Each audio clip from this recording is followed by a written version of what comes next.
Well, I'm back, and as you can see, I have finished the stripes on the scarf, and so it's time to tie off the yarn for the stripes.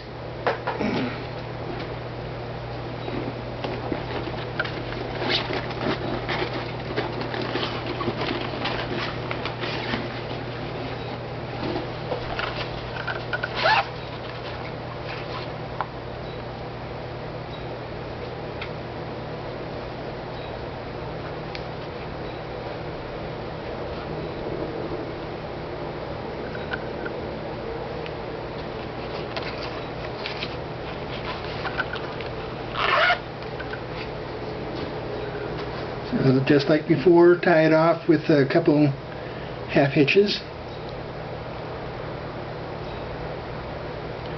And as I've said before, on this end of the scarf you want to do everything in reverse order. That's if you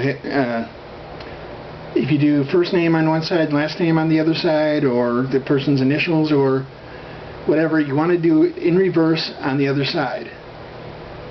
And so all that's left now is the last 16 rows in the base color.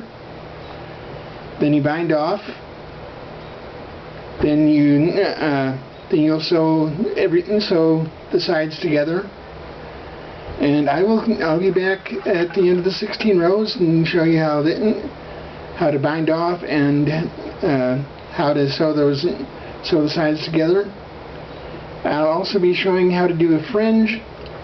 Now Craig doesn't want a fringe, but I'll show you how to do it for someone who, in case someone does want a fringe. And that's basically all that's left of the scarf.